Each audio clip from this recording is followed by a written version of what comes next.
primary issue is how you see the role of a leftist. What is a leftist supposed to do? And I'll tell you the truth, amidst all of this identity politics, woke culture, I kind of forgot. Now, I'm not proud to say, in fact, I should be humiliated to say, when I was in my 20s, when I would take courses, a semester's courses in college, you know what a semester looked like for me? Philosophy of Marxism, the politics of Marx and Engels, the history of socialism, the Chinese Communist Party, and the history of Soviet Russia. I was so narrow, it was pitiful. It was. I once studied in Paris for a year at a very elite institution. I'm going to toot my own horn. And what did I do? I brought with me to Paris, I swear to God, I brought with me to Paris the 55 volumes of Lenin's collected works. And my whole... Wait, how many trunks did it take to bring 55 volumes? Okay, listen, I don't even want to describe it. That is super humiliating. But I spent my whole time in Paris reading Lenin, But that notwithstanding, I really forgot, amidst all of these debates about pronouns, what leftism was about. And so I sat down after I finished this current book. I'll tell you, it was consoling for me, because I had read, in order to write this book, such idiocy, such contemptible idiocy by certifiable imbeciles. It was embarrassing. It was not embarrassing. It felt like I was soiling my mind. And then, after the book was over, it happened that Rosa Luxemburg, who you probably don't know much about, and you're allowed not to know because you have your majors, which are much more impressive than anything I ever did in my life. Rosa is one of the heroines or heroes, whatever you want to call it, of my life. And it happens that her collected works are now being translated into English. I sat down and I read. I read several biographies which I had read as a young person. And now I reread them as the background, the context, and then started to read her. And the terms that constantly come up with her are, you have the role of the leftist. You organize and you educate. You organize and you educate. Communists, they don't displace the working class, because she liked to quote the famous line by Karl Marx at the address to the First International: the emancipation of the working class has to be an act by the working class. That is to say, you can't liberate people. People have to liberate themselves. So you can't replace them, you can't displace them. You can, because you went to school, you studied, you have knowledge, you can try to guide them. You can say, this is a better path than that path. This path will get you there sooner, or this path will get you there, whereas that path won't get you. You can try to guide, you can try to educate, but you can't replace. And since the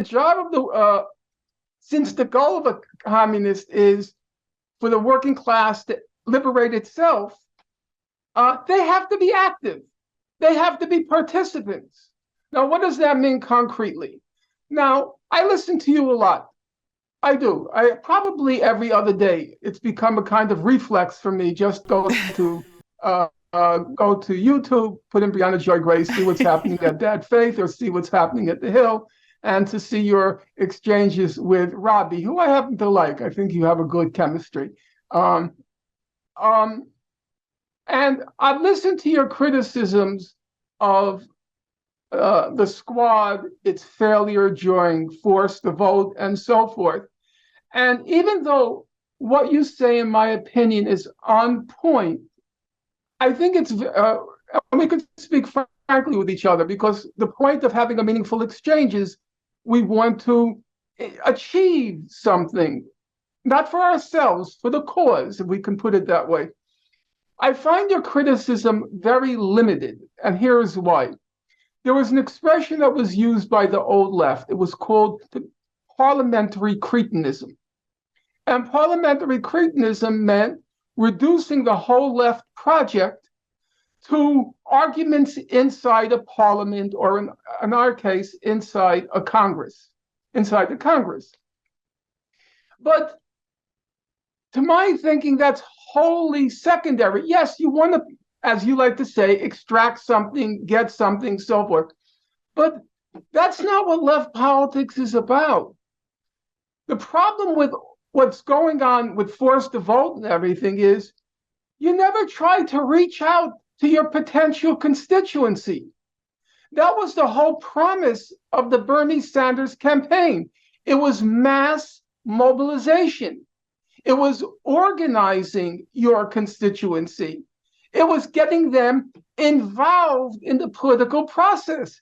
Because the point of a left politics is the emancipation of the working class has to be accomplished by the working class itself, not by the fashionistas or the squad inside Congress. And that was never done. That was the big disappointment of Bernie Sanders, because he was repeatedly asked during the campaign, how can you possibly believe you can get your program through Congress? And his reply was always the same. We have to bring masses of people out into the street. And then when the moment came, Bernie disappeared behind closed doors, and everybody else got invested in this thing called, from the old left again, the expression, they became parliamentary cretins. All they talked about was, why not this maneuver? And why not that maneuver? And why not try this? And why not try that? Why not try to mobilize? Why not try to mobilize the millions, the tens of millions, maybe even the hundreds of millions of people who are the 80% and have a vested interest in trying to change this system? They became bystanders again. And in fact, if we're speaking candidly with each other, they became absolutely indifferent, passive bystanders. What percent of those people who rallied behind Bernie even followed the forced the vote debate? Nobody. But my students were out for that rally in Washington Square, 25,000, and then next week, just the next borough, Prospect Park, 26,000.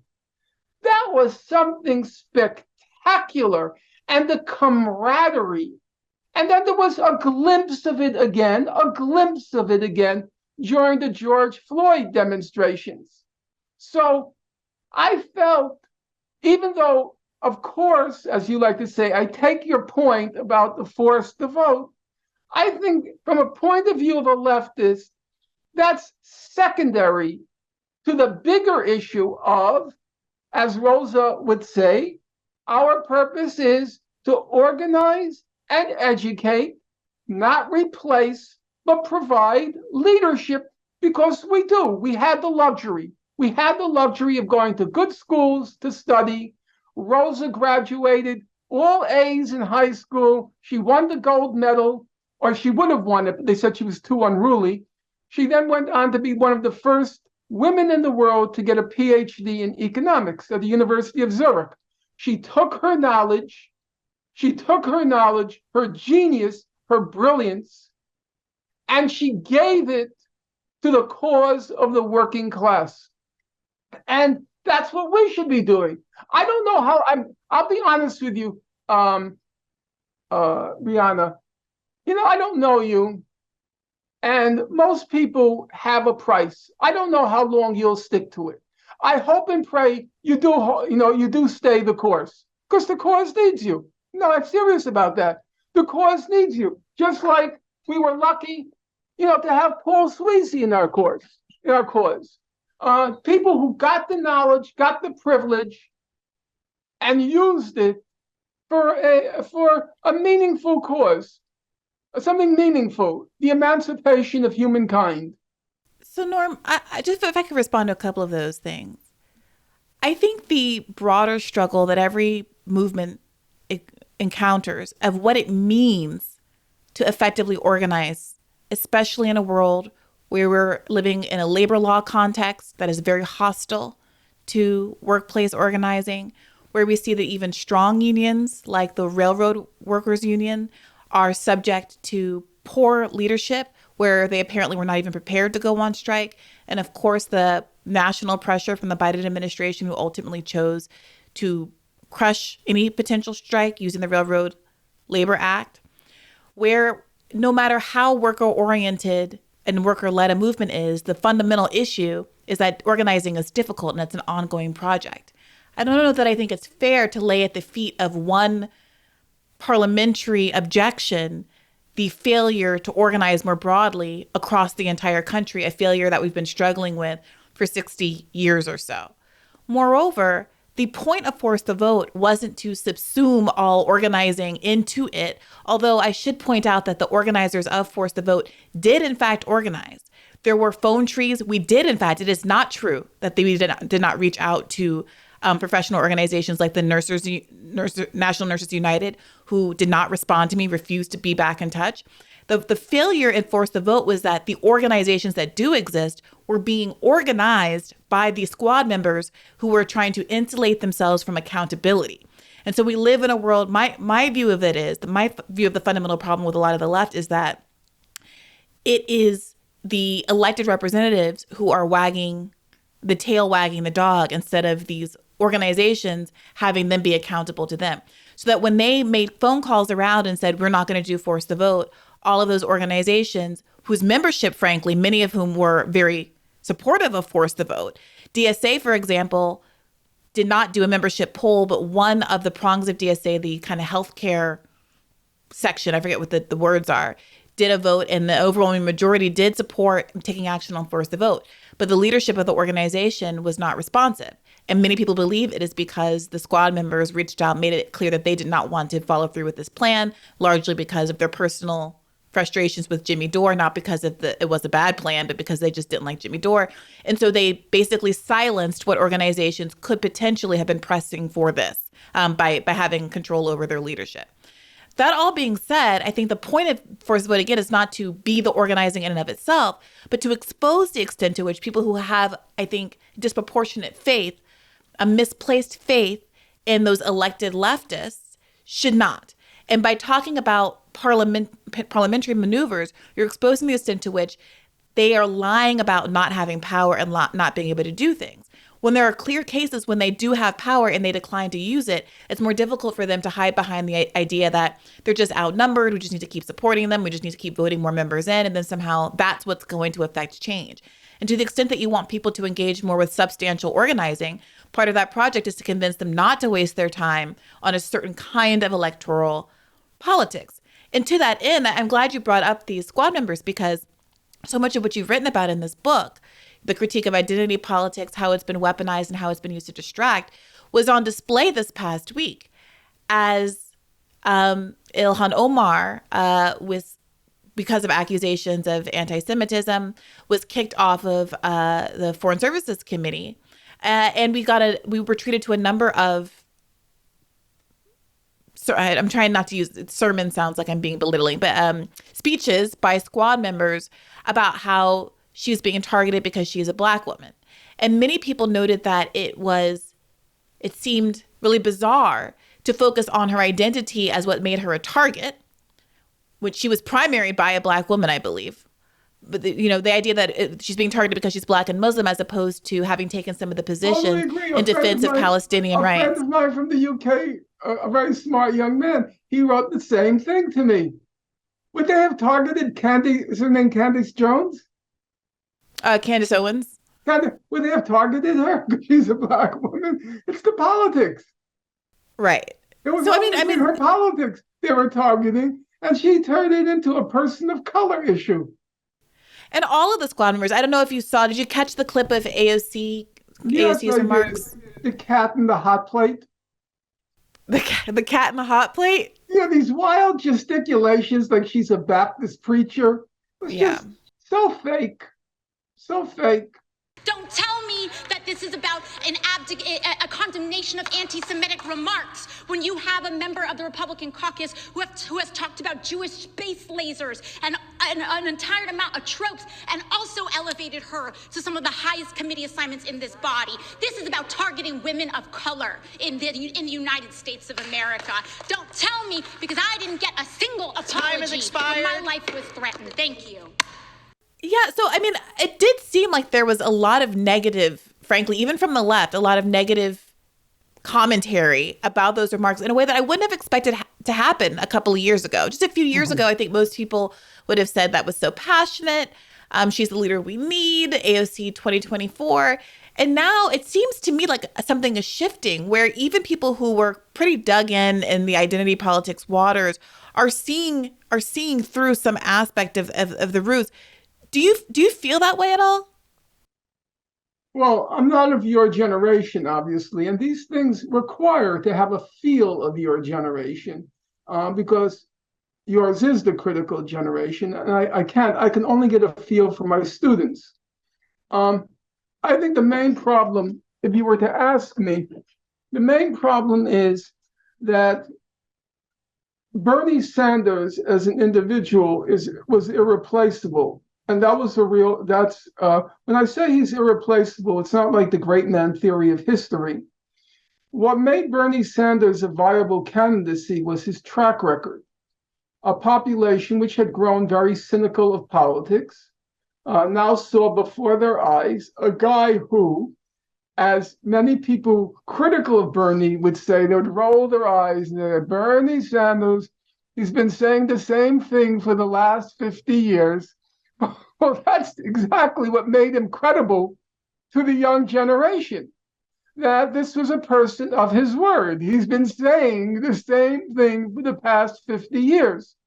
And there was, in the case of the Bernie Sanders candidacy, there were two factors, and we can't ignore the second. The first factor was obviously the platform. It was a class struggle platform, the rich versus the rest of us, and planks in the platform which had a broad appeal. The abolish student debt, abolish college tuition, Green New Deal. I don't know if yes, in the second campaign he used the expression Green New Deal, and so forth, which had a broad appeal. But that was one factor. The other factor was Bernie's track record, which made him trustworthy. And so you had the most odd phenomenon, I think, in modern politics. A septuagenarian Jew from Brooklyn, New York, became the hero of the young generations. Very strange. But on the other hand, it's completely comprehensible, because people who were cynical finally, their cynicism was not displaced, but let's just say momentarily repressed by this person who seemed to be a person of his word. That being the case, I find it hard to see who could replace him and still inspire cynical young people. That to me is a problem. AOC, forget. Once she started to do the GQ photo shoots, it's over. It's game over. It's game over. I remember I said to a close friend of mine, probably you've not heard of him, but he used to be occasionally on Democracy Now! His name is Alan Nairn, brilliant, committed, the decentest guy in the world, and the smartest. His mentor was Ralph Nader. And I said to him early on, I said, it looks like AOC's selling out. And he replied to me, he said, Norm, the miracle would be if she didn't sell out. It's very hard to resist the temptations, the allurements of power and privilege. So some people are asking whether, with all due respect, the same can be said of Bernie. And that if Bernie, as once in a lifetime a candidate he was, got to the end and the point at which so many people felt like he needed to use his organizing influence and power and organization to do a dirty break, to at very least extract more from Joe Biden before endorsing him just days after dropping out of the race, to leverage that organizing prong into a long-term movement strategy, to be critical of the Democratic Party rather than talking about his good friend Joe Biden. If even Bernie Sanders failed at that, is that an indictment of the electoral process as a whole, in the possibility of anyone making it through that gauntlet who's genuinely a leftist? I don't want us to get too lost in the Bernie Sanders issue. I do speak about it some length in the book because that was, as it were, the moment of truth, where you saw the old left versus the identity politics left. At the moment of truth, you saw where they stood. However, I'm not making excuses for Bernie Sanders. I'm very angry at what happened, but I think there are 2 points to be made. Point number one, as many people said, Bernie grew the movement, but the movement grew Bernie. He wasn't the same person during the campaign as he was before the campaign. He became much more radical during the campaign, even on issues like Israel-Palestine, where he was forced to move much more to the left than he had been before the campaign began. And when the campaign ended, there was, if you allow me, there was an ambiguity in the campaign. It wasn't clear whether it was a presidential primary or it was building a movement. If it was a presidential primary, then of course Bernie had the prerogative to control everything. But if it was building a movement, the decision-making should have been much more democratic than it actually was.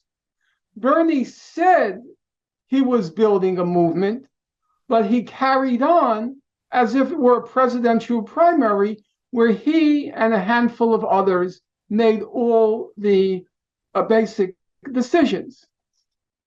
Once he lost, well, there were 2 things, and I'll end it there. Number one, Bernie did not want to be blamed for Trump winning. So he wasn't going to do anything which could in any way be construed as having contributed to Trump's victory over Biden. So he was not going to play the bargaining game, because if Biden lost, of course, the fingers would be pointed at him. And he wasn't willing to accept that burden, that moral burden. Even if it were incorrect, he still didn't want to. And secondly, once the campaign ended, he became the old Bernie. He became a gadfly, not in the House, but in the Senate. And he just resumed his old role because, as I said, the movement grew Bernie. But once the movement dissipated, it was back to working very conscientiously, having the same conviction, but no longer as part of a mass movement. It was back to Congress. He knew he had to make a choice. The choice was, if he was going to influence Biden, he couldn't draw out a mass movement because he knew Biden wouldn't tolerate that. I don't want to be pressured by people. Why are you bringing all these rallies to Washington? Biden would have shut Bernie out. So the price for having Biden's ear was to resume being the old Bernie. Do I think that was a correct decision? No. Totally, completely disagree with it. But that's the issue. If Bernie, being in some ways the platonic ideal you can imagine of a candidate for the moment, still made that kind of a choice, are we attributing that to just a mistake on Bernie's part, a moral failing, a failure of reasoning on Bernie's fault that the next person might not succumb to? Or do we think that that's kind of a structural inevitability, and that justifies not putting that much stake in any? I recognize that Bernie was, at that moment in time, he was irreplaceable. There's this whole debate in Marxism about what's called the great role of a hero in history. Was Napoleon irreplaceable? Was, well, a whole large number of characters, were they irreplaceable? And the Marxist view is no. The Marxist view has always been, if it weren't him, the place would have been vacant and somebody else would have stepped into his place. So it's a kind of optical illusion. You only think he was absolutely necessary. But do you believe that? Do you believe that, Norm, well, as we look around? I did find it interesting that if you read Trotsky, Leon Trotsky, the Russian revolutionist, when you read his history of the Russian Revolution, even though Trotsky was deeply steeped in Marxism, it was a reflex for him. He said, 1917, Lenin was irreplaceable. Had Lenin not come along, there wouldn't have been a Russian Revolution. He said he was irreplaceable at that moment.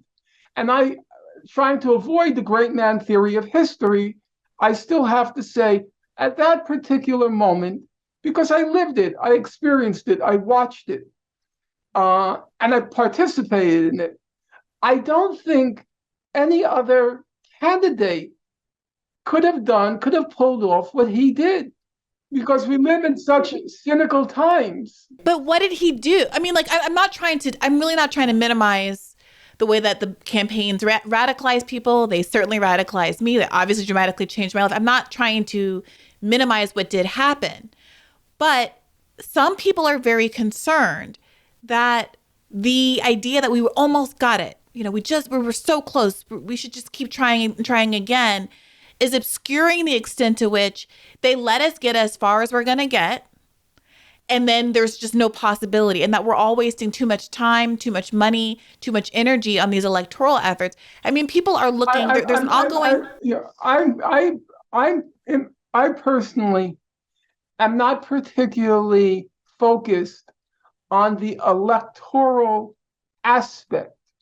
What the Bernie campaign showed was there was a huge constituency that can be mobilized and galvanized on a class platform that could radically change our country. He showed that all the theories about class and class struggle, all these seemingly abstract theories, suddenly before our eyes, and actually totally shocking Bernie himself in 2016, they materialized on the historic stage. It was happening. You could build a mass movement on a class platform. And it was just at that moment that the identity politics juggernaut was mobilized to sabotage it, to fragment it, and in the end, to destroy it. So when you ask, what did Bernie do concretely? No, he didn't win. It's unlikely he would have won, even if he won the primary, because the whole ruling elite, just as in the UK with Jeremy Corbyn, the whole ruling elite, from MSNBC to Fox News and everything in between, it's no hyperbole. Yeah. They understand their class interests. They don't worry about their pronouns. They worry about their bank accounts. They would have all mobilized with the media and all their resources to stop Bernie. So I don't have an illusion on that regard, but I do believe we did see, just as we saw in the George Floyd demonstrations, we saw what to me was quite remarkable.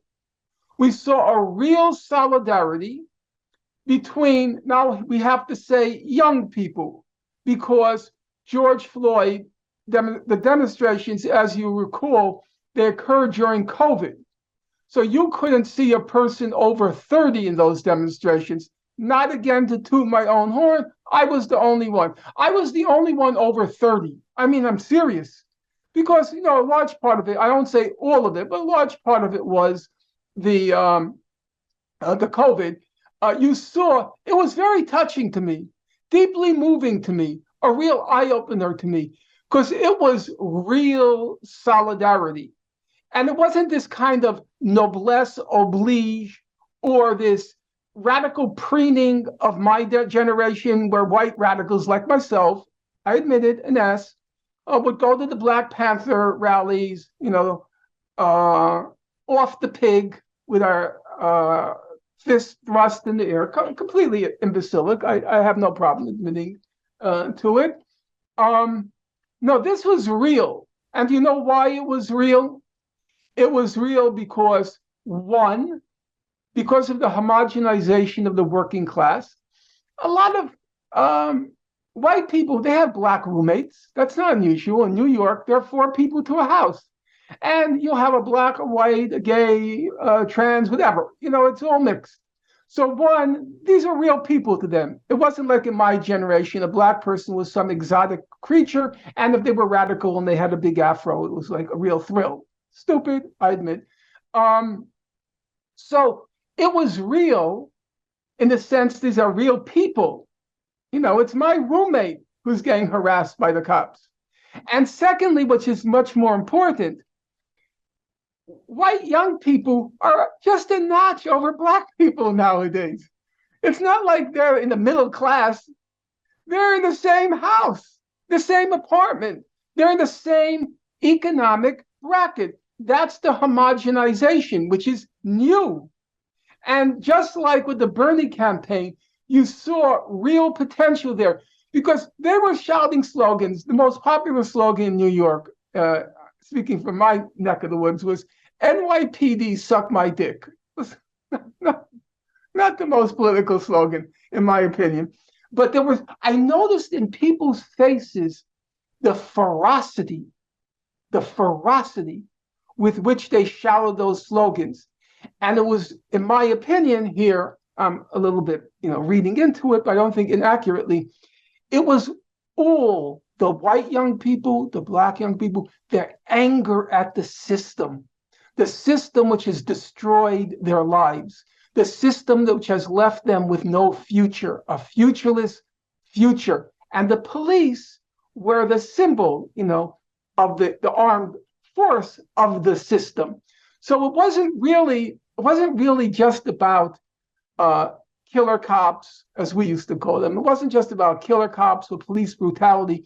It was the whole system they were angry at. And that's part of the same appeal of the Bernie campaign. It was I won't say cross-generational, because as you remember as well as I do, Bernie fared always the worst among the baby boomers. He never he got between 12 and 14% of the vote for my generation, because they were all, excuse the language, they were all full of shit in my generation. And it came out now because their attitude was, well, we don't have to worry about student debt. We haven't been in college in 50 years, and we don't have to worry about climate change because we'll be dead before the planet is dead. Well, I think it was even different than that. I don't think it was purely, I obviously don't have student debt anymore. I think it was more, they had no conception of what it means to pay for college today. I had a judge, I shouldn't say that. I had an employee. I knew a judge once who I debated this stuff with, and he said, I worked during the summer and paid for law school, and I said, okay, well, 1 year of my tuition is what, $60,000 a year. Where do you recommend that I can work for 2 months for $60,000? Because the gas station you worked at wasn't going to pay my law school tuition, and that wasn't he was like not a boomer even. Maybe he was like a young boomer, That's totally correct. In my day, City College, City University of New York was free. State University of New York, now those are good schools, Stony Brook, Binghamton, they were free. Now you remember, because you played that clip on your show, which was really quite funny, when Carl Reiner says to, not Carl, Rob Reiner, his son, Rob Reiner says to Bill Maher, he said, when I went to UCLA, it was $240 a year, which is true, which you could pay in the summer. Yep.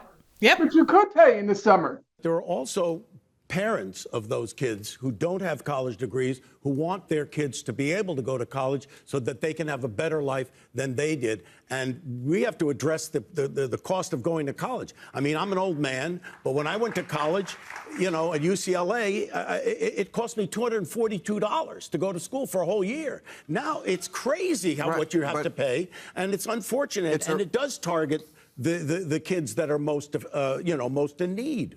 But I keep saying on this show, no one's listening, but I keep saying, well, it's your show. I know, no, I'm just saying nobody, you know, like, eventually they follow my lead, but it takes years. A decade. Takes years and someone else to claim it. Anyway, but I keep saying it's not about affordability. Yes, college is unaffordable. It's about making college more unnecessary. It's a giant scam. It's a consumer product that they're selling you as a golden ticket to be in the upper middle class. But they're not really getting any education. Did you go to college? Of course. Of course. Because that's and look at the job you have. You're a big-time guy and have your own show. Would you have your own show? Maybe you would. I don't know. Yes, I would. Yes, exactly. Yeah. No. By the way, that particular clip filled me with loathing for Maher. Loathing. He's been on a real tear of late. Who needs college education? It's all as he sits there, really credentialed up. College education is the last opportunity most young people have to think about the big questions in life, to reflect. You see, in my generation, because we always had near full employment, anyone, I mean this literally, anyone except pre-meds ever thought about what they're going to do in life. Never. Because our assumption was when we were ready to join the workforce, there'd be a job. Whatever we wanted, there would be a job. And guess what? It was true. So college was not time. It was not utilitarian. It was like, I have to get a job. I have to study, to make a perfect fit between my courses and my job. We never thought about a job. You know what we thought about? We thought about life. We thought about the meaning of life, the purpose of life, ideas. And then when I hear this sack of shit say, they don't need college education, fuck you, man. What? Working class people can't dream? Working class people can't expand their horizons? Working class people can't think about the bigger things in life? Yeah, they quite obviously don't think that. I don't think that anybody believes for a second that if Bill Maher had a child, that he wouldn't be encouraging them to go to college. Of course, Bill Maher went to college. I think that was another mic drop moment from Rob Reiner. Everyone on that panel sitting there dismissively talking about how only elitists want you to go to college, are themselves elitists who went to college who are trying to pull the ladder up behind them because they know it's a Ponzi scheme and they're just trying to protect their own interests. But just to bring it back to the book a little bit, Norm, part of what's so interesting about your criticism in this moment is that at the same time that you're talking about, you spend part of the book talking about your own cancellation and how difficult it has been for you in an academic context as someone who has been incredibly fearless, talking about issues of importance to you and what should be of importance to all of us, like the plight of Palestinians. And contrasting that with kind of the empty academic work of some of these figures. I don't mean to mischaracterize them in your view, but you seem to describe them as relatively empty. The work of people like Kimberlé Crenshaw and Ta-Nehisi Coates and, Robin DiAngelo and the like, largely because they lack this material analysis. And also because they have been specifically weaponized against folks like Bernie, who do have a more substantive argument to be making and a more political argument to be making. At the same time that I think all of that is incredibly right and on point, we're living at a moment where despite maybe the vacuousness of these people's writings, they are being targeted in these interesting ways, and that in ways that are really real. So you have this moment where this new AP African American history course, at the same time that it's being proposed and criticized then by Ron DeSantis in Florida, is edited to exclude a number of very mainstream and influential Black writers from the curriculum. People like Angela Davis, who of course you have some critique of in your book. People like Alice Walker, people like Bell Hooks, et cetera. Some people I think that you would say have valuable contributions to academia. I heard you speak yesterday. You included Barbara Fields. Yes. Which totally shocked me. Yes. I mean, if anything, she's making the same, not the same sorts of critiques, but a similar type of critique, perhaps a more sympathetic critique for people on the right who are upset about all of this identity politics stuff. There's a great talk between her and Ta-Nehisi Coates where she can barely, it seems, veil her frustration with his approach to this kind of work. But yes, it was her sister and Ta-Nehisi Coates. Right. And so it seems like it's very scattershot. It's not principled, and it seems to be a symbolic attack on African-American studies more broadly, even if some folks that you would criticize were caught up in there. And I wonder what you make of that. Should we be concerned? I mean, you've alluded to this idea that, pronouns, we're so focused on pronouns and perhaps that is a distraction and less substantive a fight than some other fights. But if Republicans are really able to attack and censor African-American AP history course material, if they're actually able to attack and censor, if they're doing with 150 plus odd pieces of legislation, the rights for various substantive rights for trans people, have they made these perhaps more symbolic fights into substantive fights that the left can't ignore? Hey YouTube, thanks for watching. Just a reminder that this is a podcast. You can catch an extra premium episode every Monday for $5 a month at patreon.com/badfaithpodcast. That's patreon.com/badfaithpodcast for $5 a month, an extra episode every week. Additionally, please do consider liking this video, subscribing to this channel. It helps us out. It helps independent media beat the algorithm. We appreciate you. And as always, keep the faith.